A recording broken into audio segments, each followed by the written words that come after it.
Hey everybody, MegaRuler 31 here, coach for FSI EuroLeague, and gonna do something different with a video today.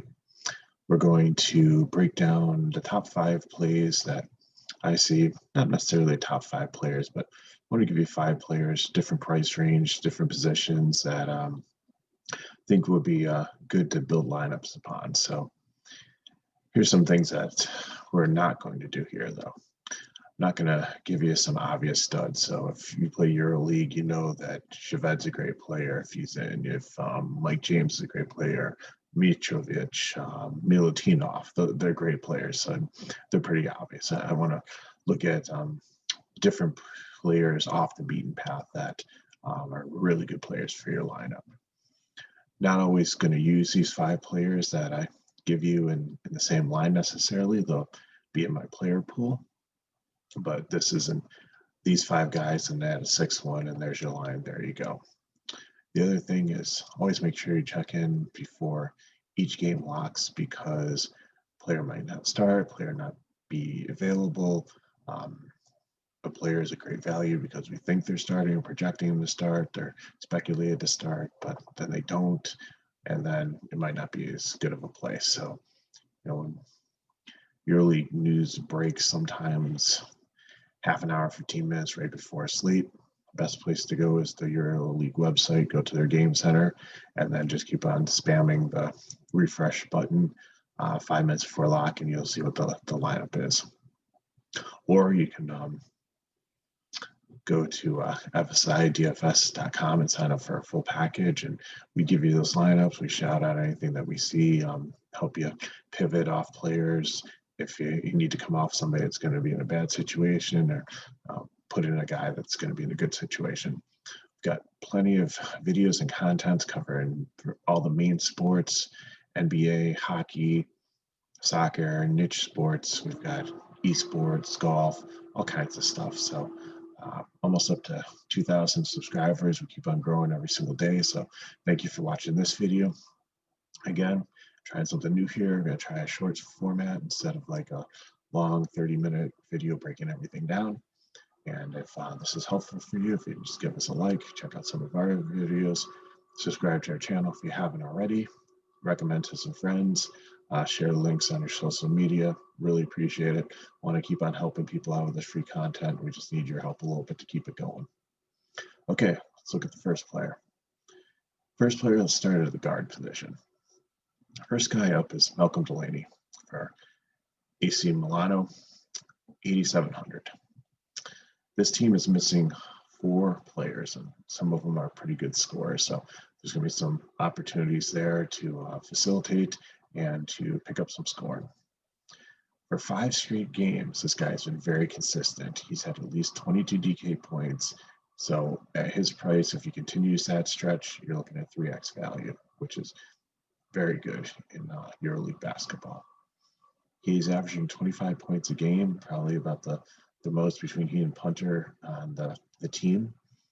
He almost has 12 points, 3 rebounds, 4 assists, can get a few steals. So he's a 5-tool player. He can do things in all types of categories. So there's a lot of opportunity for him to do well in this slate. Next up, we're going to move to the forward position, and we're going to look at Constantino Mitchell. Now, this guy, if you watch some of my other videos, or if you read some of my commentary, I used to call him the scratch-off lottery ticket, because this dude sometimes would get 4 points or you get 40 points. You never know what you're going to get. It's almost like playing the lottery. You could win big or you could be severely disappointed. However, some things have changed, and his front court mates iPapa and GPapa are out, and they're major contributors. So this opens up a lot of chances for him to get rebounds and to be a focal point on the offense. He also faces a Kimchi team, which is the worst team in the league against big men. And to make it even worse, they are missing a lot of guys. They have Booker's out, who's their center. They have Drebko's questionable. We don't know if he's separated from the team, if he's going to play or not. Tim is out. Greg Monroe's out. So there's going to be a lot of opportunities there because they're pretty much down to their C or D team. They might only have like 7 or 8 players to play tomorrow. So it's going to be a tired team, and he's going to have an opportunity to just absolutely eat. Last 3 games, he's had 33.3 DK points, 27.3 DK points, 24.3 DK points. So you're looking at potentially 30 DK points in this game, well over 3x value. Let's go back to the guard position. The next guy up is Nicolas Laproto from Real Madrid at 8K flat. He's taken over the point guard position since Campazzo left for Denver Nuggets. He struggled a little bit at first, but he's been really solid recently. Lou is out. He's the other guard, comes off the bench, sometimes starts, but the other facilitator in team. So it really only leaves you 2 guards on the roster besides him. One is Carroll, who's decent, but he's not the player that Lapro is here. And the other young guard, Alicine, he's the future of the team. He's a teenager. He's going to be a great player down the road. He's just not there yet. He hasn't broken 10 DK points only in 1 game. It's the game that they did give him the start. They gave Lapro the day off. He had a bunch of games in succession, like within a couple days. They went on like a run where they're trying to make up a bunch of games. So definitely looks like a solid play with the opportunity. He's the facilitator. He drives the team. He's the playmaker there.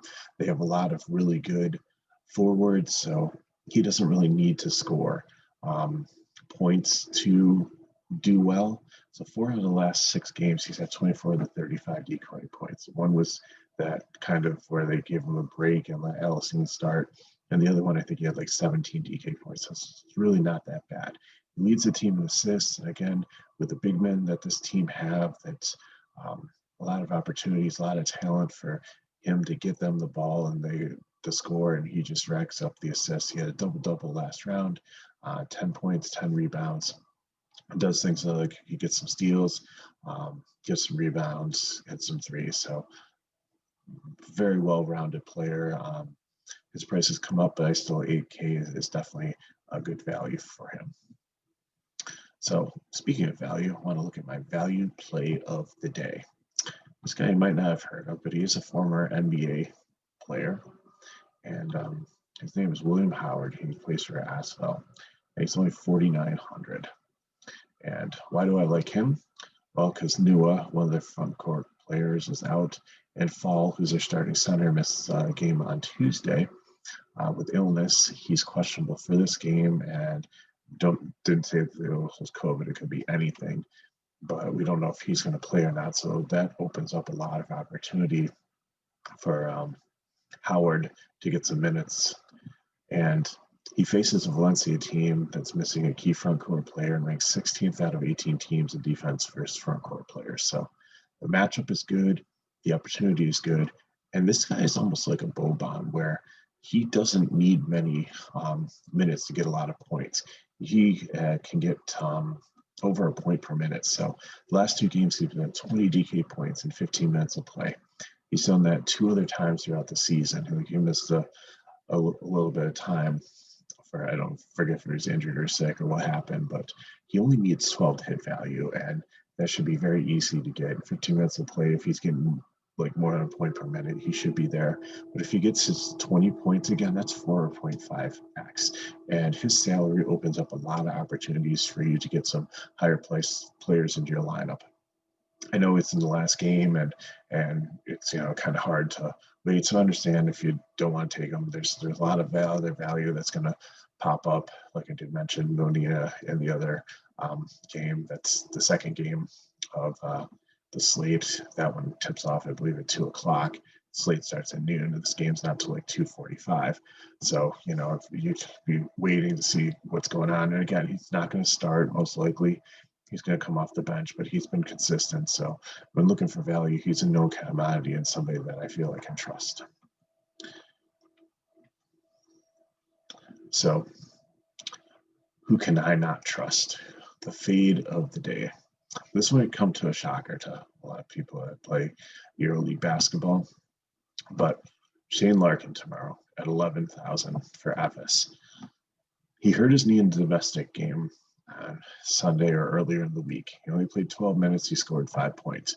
I didn't see an injury designation for him, so he might be perfectly fine, but I don't really want to chance it at 11K. The other problem, too, is he faces a Zenit team on the road that is outstanding at defense and plays at a slower pace. They've done very well at shutting guards down, so it's a bad matchup. He might be potentially injured, so it's a lot of money. Now he's going to need 27 points to make value, and there's about half a dozen other guys in the 8 and 9, 10K range, some of we talked about here, who can easily get 30 DK points in a great matchup. So I can't really justify taking Larkin in probably one of the worst matchups you could have in EuroLeague this season, and he might be injured at that price. I'll be off him. So now my fire play of the day. Jordan Mickey comes in at 9,200 for Kimmy. And as I said already, Kimchi has 5 guys out, including Chavez, who's their leading scorer and one of the GOATs of EuroLeague, and Ford's Booker, Monroe, and Tima. So that's going to open up a lot of opportunity. This team's looking at like maybe playing 7 or 8 players. Mickey should get the start and see about 30 minutes. The only other forwards on the team are Mona, who will probably get the start at the 4. Mickey should start at the 5. And the other 2 forwards are both named Vlad, play less than 10 minutes a game. Vlad, that's on the team. He's actually kind of like Garuba, if you're familiar with Real Madrid. He's a teenager. He's very talented. He's on the national team. He's going to be the future, but he's just not there yet. And the other guy plays less than, I think, average like 4 minutes a game. So, and there's another guy on the team. So you're really looking at probably like the starting 5 and a couple guys coming in off the bench. So as long as they stay out of foul trouble. And Mickey's been a solid player. I've played him even with a full slate. He seems to have come in on that second team, and he's able to dominate. He's able to get rebounds. He's able to score points. He was on Real Madrid previously, buried in a deep front court there.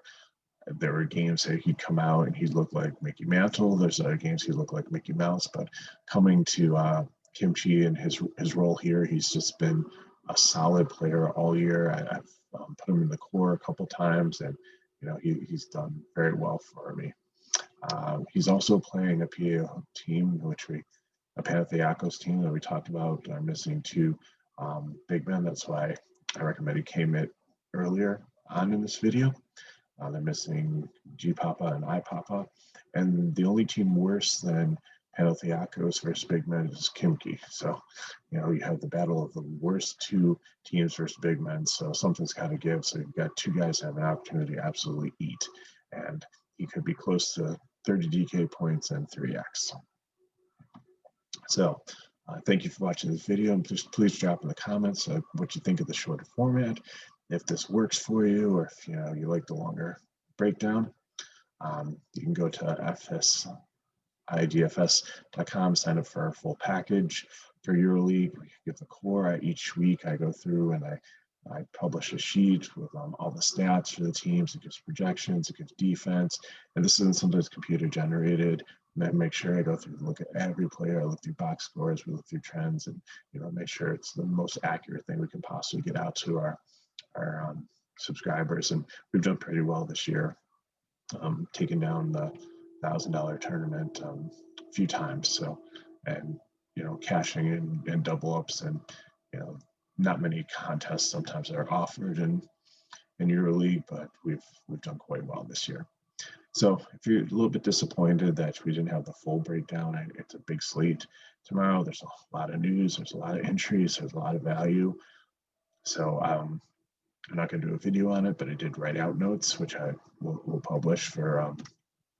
But if you're interested in getting some of the notes, or need some help, so thank you for watching this video and making it this far. Then hit me up at Twitter at MegaRuler31. Or on Discord, MegaRuler, #4126, and say, hey man, you know what? Really was looking forward to see the long video with the full breakdown of every single team. and maybe we can help you out and send you some of the notes. So again, thank you for watching the video. Give us a like, check out the other content that we have on this channel for FSI, and hope you guys do well, and that we get all 5 games on the slate and nothing goofy happens, and that it's a very successful day for everyone. So until next video, peace out, stay safe.